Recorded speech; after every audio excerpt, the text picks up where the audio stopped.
Alors, pour conclure cette journée, Luc, je vais t'inviter à rebondir sur le sujet de la mobilité, en lien avec la mobilité touristique et ce qui est prévu dans la feuille de route tourisme durable.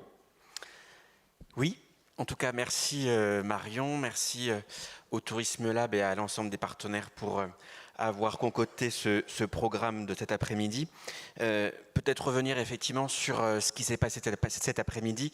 Concrètement, c'est l'illustration en tout cas de l'engagement et de l'impulsion qu'à l'échelle de la Nouvelle-Aquitaine, la région souhaite avoir, notamment parce qu'on se rend bien compte qu'à l'extérieur, Brigitte l'a dit, il fait 30 degrés un 10 octobre à Pau et c'est pas vraiment normal et que tout ça nous interpelle et interpelle en tout cas nos élus pour aller plus loin, pour impulser des choses puisque notre capacité, elle n'est que d'impulser. Même si on peut financer des choses, on n'a pas de pouvoir réglementaire et donc notre volonté en tout cas est de pouvoir embarquer le plus grand nombre et assurer et accélérer les différentes transitions.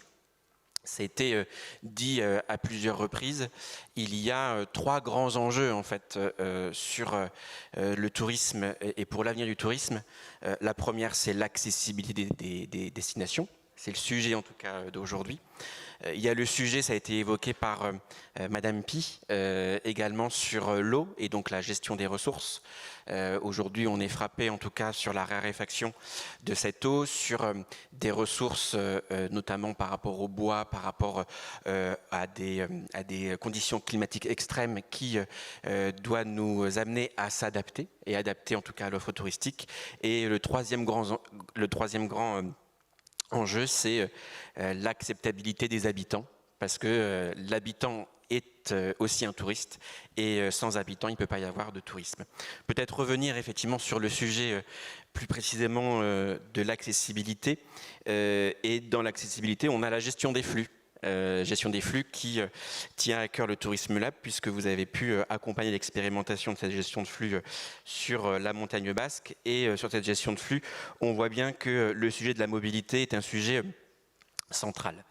Nous, aujourd'hui, la région Nouvelle-Aquitaine, elle se positionne tout d'abord sur l'innovation. Comment on arrive à faire émerger des offres innovantes, comment on arrive à faire en sorte d'être différent par rapport à d'autres offres touristiques pour permettre en tout cas une expérience client de qualité. Et la région Nouvelle-Aquitaine se positionne aussi à travers ses compétences. Et c'est vrai que la région est compétente sur la mobilité. Mais ça a été beaucoup décrit par Landry, puisque tout ce que SNCF peut faire, c'est des choses que la région souhaite impulser et accélérer et dupliquer sur l'ensemble de son territoire. Et c'est vrai qu'aujourd'hui, par rapport à la mobilité, le souhait, il est à la fois de soutenir l'usage du train, à la fois de faire en sorte aussi que les professionnels soient prescripteurs de mobilité.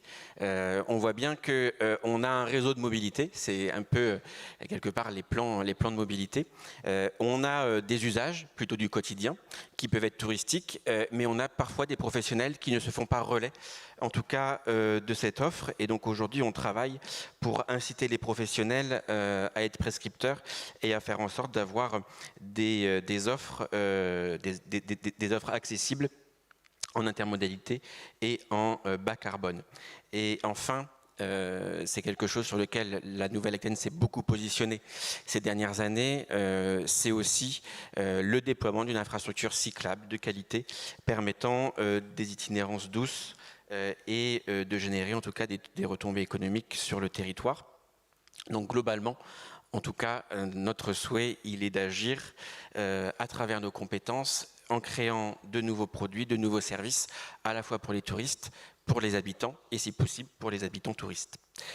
Et à travers tout ça, peut-être illustrer de manière très pratique et de manière concrète, aujourd'hui par rapport à cette mobilité, par rapport à ce souhait quelque part d'inciter cette mobilité décarbonée, et ben derrière on a effectivement une tarification incitative sur les TER, sur les cars, ça a été dit tout à l'heure à travers des tarifs notamment escapades.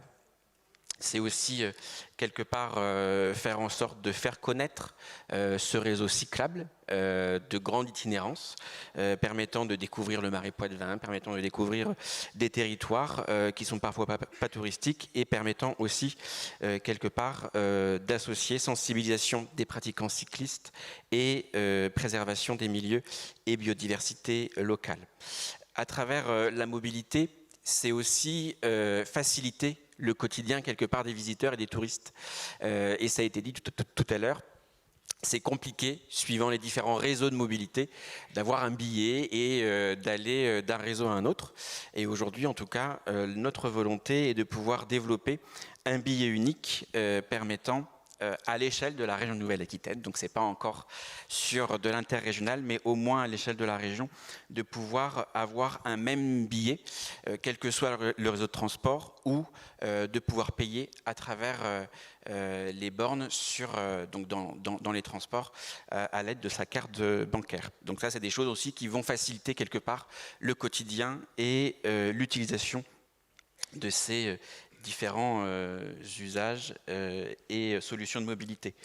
Peut-être enfin dire que quelque part la mobilité, elle est centrale effectivement pour le quotidien, elle est centrale pour nos visiteurs, mais comme l'a dit Brigitte, nous restons une destination de vacances. Donc nos visiteurs viennent avant tout en voiture, et la réflexion est de voir comment on arrive en tout cas à ce que ces visiteurs laissent la voiture une fois qu'ils sont arrivés pour aller visiter. Donc c'est derrière aussi avoir des produits packagés, avoir des offres de séjour bas carbone que nous travaillons avec le comité régional du tourisme. Donc vous le voyez, c'est assez riche, c'est nouveau dans en tout cas le positionnement, dans la volonté de communiquer vers les utilisateurs, mais ce sont des choses que nous travaillons depuis de nombreuses années qui aujourd'hui en tout cas trouvent sa source dans un positionnement et dans du marketing permettant en tout cas de proposer des offres et des produits adaptés et si possible innovants. Donc en tout cas, quelque part, ces mobilités, ça reste important, et la Nouvelle-Aquitaine est mobilisée en tout cas pour faciliter cet usage, puisque comme l'a dit Landry, les clients sont avant tout des touristes sur le réseau de transport de Nouvelle-Aquitaine. Merci Luc, et vous financez aussi largement les expérimentations, puisqu'il y a un dispositif qui existe depuis presque 5 ans, je crois, qui est l'appel à expérimentation TINA. Oui, exactement. Donc en fait, à travers tout ce que je viens de dire, il y a derrière certes une volonté politique, donc une impulsion, mais aussi du coup des aides, des financements permettant en tout cas de dupliquer ces différentes expérimentations. Et donc nous avons depuis quelques années maintenant TINA, donc un appel à expérimentation tourisme innovant en Nouvelle-Aquitaine, qui permet de financer des expérimentations territorialisées de solutions, donc de solutions de mobilité. Ça a été un sujet, en tout cas la mobilité, sur ces dernières années, permettant en tout cas de pouvoir justement mieux gérer les flux, de pouvoir mieux orienter ces flux. Donc on a à la fois les solutions qui ont pu être décrites tout à l'heure, mais aussi des expérimentations sur tout ce qui est orientation, notamment des flux sur les plages métropolitaines qui sont vouées à attention, et de pouvoir orienter au mieux en tout cas les visiteurs, les habitants vers les plages et les parkings non saturés pour avoir une bonne expérience et de pouvoir passer une bonne journée en tout cas sur le territoire. Donc ce sont des choses effectivement que nous finançons et qui va se continuer en tout cas sur les prochains mois sur le volet mobilité et impact carbone.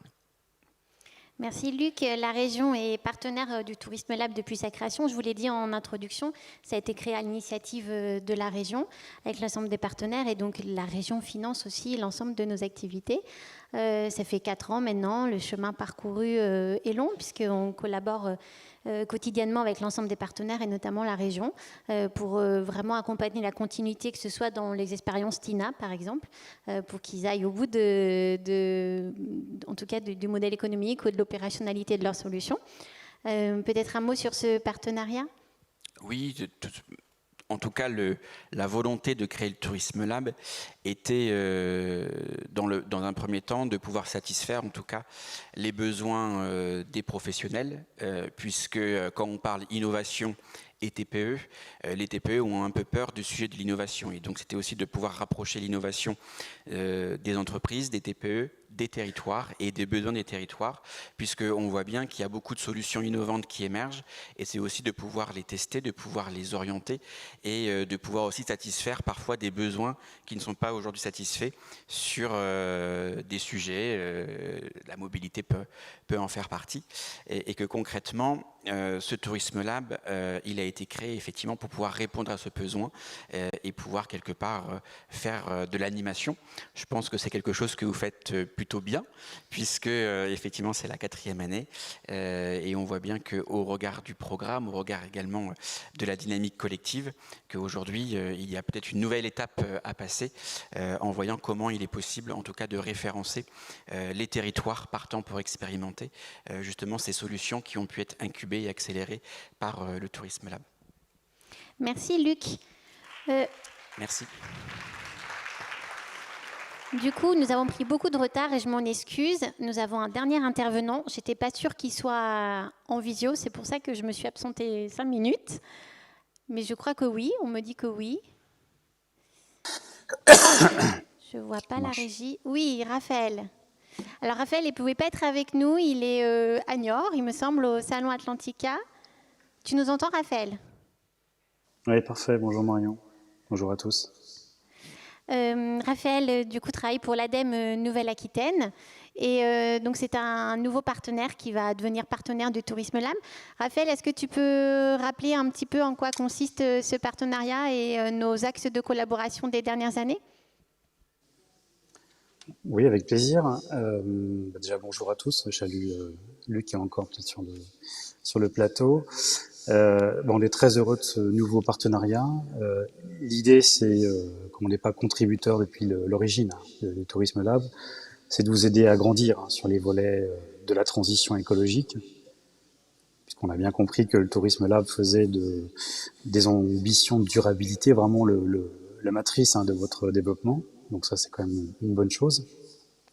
Et dans ce cadre-là, l'idée, c'est d'avoir un partenariat directement avec vous pour, comme je disais, vous aider à progresser, faire progresser les structures que vous accompagnez et puis aider à transformer le secteur du tourisme. Parce qu'on est tous sur cette ligne-là aujourd'hui. Comment on peut transformer le secteur du tourisme, l'aider à se transformer, l'aider à maîtriser ses impacts tout en continuant à développer de l'activité.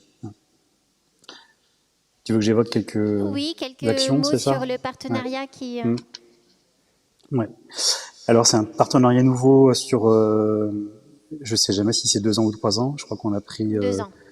sur 2 ans. L'idée, c'est qu'on puisse, nous, intervenir sur du financement d'opérations qui n'auraient pas forcément été menées seules par le Tourisme Lab. Donc, il y a à la fois l'organisation de hackathons, du tourisme sur le tourisme durable. Donc là, ce sera au menu de 2024. C'est une grosse opération. Mais il y a aussi, comme le disait Luc tout à l'heure, l'idée c'est d'accompagner aussi les entreprises que vous incubez à leur permettre d'accéder au marché. Et là, ça marche dans les deux sens. C'est un peu plaisir d'offrir, joie de recevoir. Il y a des entreprises qui sont prêtes à accéder à des marchés pour le secteur touristique. Il faut qu'on puisse mieux connecter ces deux structures-là, ces deux mondes. Et donc l'idée, c'est de mieux faire connaître les structures qui sont incubées par le Tourisme Lab auprès des hébergeurs, des restaurateurs, des professionnels du tourisme qui ont des besoins aujourd'hui pour se décarboner et qui très souvent ne connaissent pas les structures locales qui ont été accompagnées par la région, par ADI. Donc on a besoin aussi de mieux faire connaître ces structures aux professionnels parce qu'on sait que derrière, il y a un suivi et ça peut être gage de qualité en termes de structure. Donc il y a ça qui sera important en termes d'accompagnement. Je crois qu'on va même participer à un programme d'accélération start-up sur le volet transition environnementale, transition écologique, avec des journées de formation pour quelques start-up qui seront accompagnées spécifiquement là-dessus. Donc voilà, c'est aussi un projet particulier. Et puis il y a deux choses complémentaires également. Il y a des des journées techniques, que ce soit des webinaires, notamment pour y voir plus clair sur des enjeux liés à la décarbonation de l'activité touristique, que ce soit l'accès aux énergies renouvelables pour les activités touristiques. Là, on a besoin de mieux faire connaître ce qui existe et ce qui est possible pour ce secteur. Donc on utilisera les webinaires organisés par le Tourisme Lab, notamment les webinaires Tipens, pour mieux connecter en énergie renouvelable, en économie circulaire, sur le tri des déchets, ce qui peut être fait et comment accélérer ces projets-là. Et puis un événement qu'on organise avec vous, surtout, et le conseil régional, tout début de l'année prochaine, qui j'espère sera annuel ou bisannuel, sur les grands enjeux de la transition écologique, de façon à connecter à la fois un mini ou un néo-business, créer de l'activité et puis partager des enjeux, partager des solutions pour pouvoir donner tous les éléments d'éclairage aux professionnels. Donc là, il y a une date qui est quasiment calée au mois de février 2024, à Jonzac, si je ne dis pas de bêtises. Voilà. Oui, merci Raphaël.